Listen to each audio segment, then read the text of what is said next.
तो ITI का organisation का चार्ट होता है, ठीक। इसे हायरार्की भी जो है ना चार्ट बोलते हैं। जो है ना सबसे जो है ना ITI का मुखिया होता है, ITI का प्रिंसिपल। क्वेश्चन आ गया कई बार ITI के पेपर में कि ITI का मुखिया कौन होता है। तो ITI का मुखिया ITI का प्रिंसिपल होता है। प्रिंसिपल के नीचे एक पद होता है वाइस प्रिंसिपल। वाइस प्रिंसिपल के नीचे, वाइस प्रिंसिपल और प्रिंसिपल के बीच में एक जो है ना ट्रेनिंग एंड प्लेसमेंट ऑफिसर होता है, जो आपको जो है ना क्या काम देखता है, आपका प्रशिक्षण कैसे चल रहा है, आपका जो है ना प्लेसमेंट कैसा हो रहा है, जो नगरी ये देखा जो करने वाले निकाल जो है ना वो जो है 1000, ये एक ही होते हैं संस्थान, ठीक है ना। लगभग जो है सभी संस्थानों में एक ही होता है, 1000 तक तो एक ही बने रहते हैं। और वाइस प्रिंसिपल के नीचे जो है ना कई पद होते हैं। जैसे मैं पढ़ाई के मामले में जो है ना करूँ, आपकी ट्रेनिंग के मामले में अगर बात करूँ तो एक पद होता है ग्रुप इंस्ट्रक्टर, जिसको ट्रेनिंग ऑफिसर बोला जाता है। ये 8 यूनिट का होता है, ठीक है ना। अब थोड़ा यूनिट आपको कंफ्यूज करें, यूनिट क्या होती है। यूनिट मतलब जैसे इलेक्ट्रीशियन में 20 बच्चों की एक यूनिट होती है, इलेक्ट्रीशियन में 20 बच्चों की एक यूनिट होती है। जैसे आपने प्रवेश किया 2021 में तो 20 बच्चों ने लिया, तो इलेक्ट्रीशियन में 20 बच्चों की एक यूनिट इस साल की हुई, और 2020 में भी 20 बच्चों ने एडमिशन लिया था, इस साल अपने ITI में 2 यूनिट बढ़ गई। ऐसे फिटर में भी 20 बच्चों की एक यूनिट है, ऐसे मशीनिस्ट में भी 20 बच्चों की है, MME में 24 की है। ऐसे जो है ना हर जो है ना ट्रेड में अलग अलग बच्चों की संख्या को यूनिट बोला जाता है। सामान्यतः आप 20 ध्यान रखोगे ना, क्योंकि ज्यादातर व्यवसाय में 20 बच्चों की एक यूनिट होती है, 20 से 24। अब ये 8 यूनिट से जो है ना एक आपके जो इंस्ट्रक्टर होते हैं, उनके नीचे जो है ना होता है वोकेशनल इंस्ट्रक्टर, जिसको जूनियर ट्रेनिंग ऑफिसर भी बोल देते हैं। उनके नीचे जैसे जो है ना होता है इंस्ट्रक्टर ट्रेड, ट्रेड का इंस्ट्रक्टर जो आपको थ्योरी पढ़ाएंगे। ऐसे इंस्ट्रक्टर प्रैक्टिकल भी होते हैं। और एक होता है instructor workshop calculation and science, जो आपको वर्कशॉप कैलकुलेशन एंड साइंस पढ़ाएंगे। वो जो है ना इंस्ट्रक्टर WCS बोल देते हैं। जो आपको ड्राइंग पढ़ाएंगे वो इंस्ट्रक्टर ED बोल देते हैं। जो आपको एम्प्लॉयबिलिटी पढ़ाएंगे उनको बोल देते हैं एम्प्लॉयबिलिटी इंस्ट्रक्टर। कुल मिला के बात है, आपको पढ़ाने वाले अध्यापक को अध्यापक नहीं बोलते, अनुदेशक बोलते हैं। उनको कितनी संख्या में कितने रखे जाते हैं। जो आपके एम्प्लॉयबिलिटी होते हैं टीचर, वो 144 सीट पे, मतलब 144 बच्चों के लिए टीचर रखे जाए। मान लिया आपके स्कूल में अगर 288 बच्चे पढ़ गए तो 2 एम्प्लॉयबिलिटी के टीचर होंगे, ठीक। ऐसे ही जो है ना 144 बच्चों के लिए एक जो है ड्राइंग के टीचर होंगे, ठीक। ऐसे 144 बच्चों के लिए एक आपका क्या होगा, वर्कशॉप के टीचर। जैसे दिन की 2 गुना 3 गुना सीटें हो जाएगी 144 के, तो ऐसे ऐसे जो है ना इनकी संख्या बढ़ जाएगी, ठीक।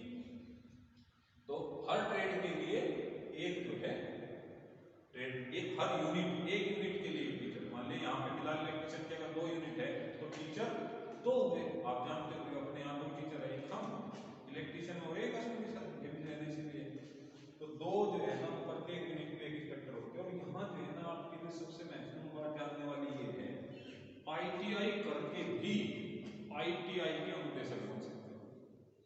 ITI करके भी ITI के अनुदेशक बन सकते हो।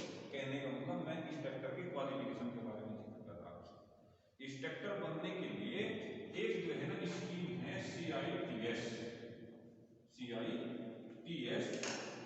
Craft instructor training scheme.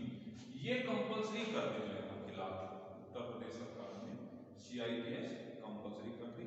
अगर आपने ITI करने के बाद CITS कर दिया तो आप जो है अपनी क्वालिफिकेशन इंस्ट्रक्टर के लिए रखने लगे।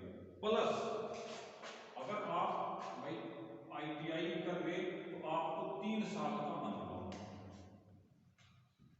तो आप जो है CITS तो सब में कंपल्सरी है।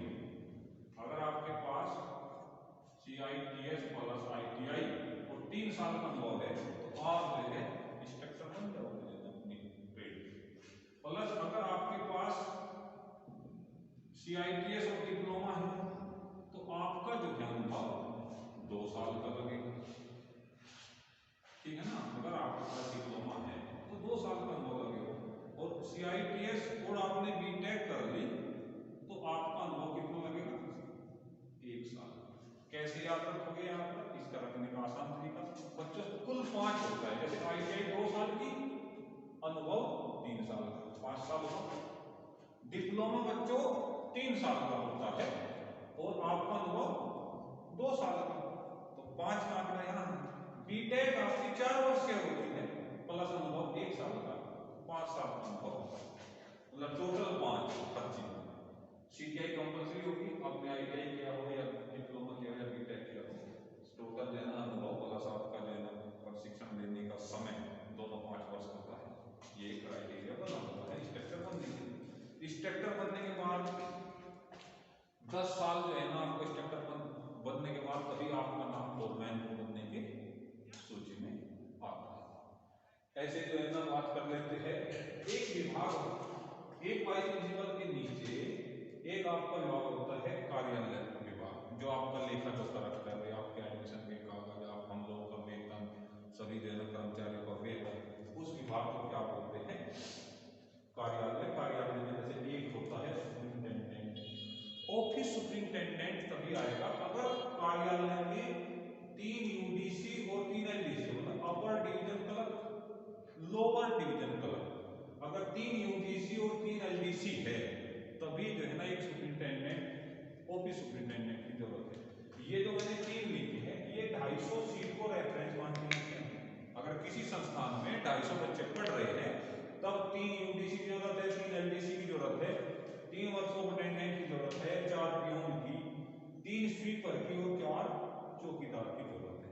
मान लिया 250 से जो है ना 300 सीट बच्चों के पढ़ने वालों की हो जाती है, तब एक जो है ना इनमें भर्ती हो जाती है। ऐसे एक लाइब्रेरियन का भी पद होता है। ITI संस्थान में एक लाइब्रेरियन का पद होता है। ITI संस्थान में लाइब्रेरियन का पद कब बनता है, अगर 400 से ज्यादा बच्चे पढ़ रहे हैं। अगर किसी संस्थान में 400 से ज्यादा बच्चे पढ़ रहे हैं तब जाके एक वहां पे लाइब्रेरियन का पद सर्जित किया जा सकता है, उससे पहले नहीं। ऐसे ही एक विभाग में कुछ संस्थानों में हॉस्टल भी होते हैं, तो हॉस्टल की देखरेख के लिए जो हॉस्टल अध्यक्ष होते हैं, हॉस्टल सुपरिंटेंडेंट बोला जाता है, उनके नीचे हॉस्टल क्लर्क होते हैं।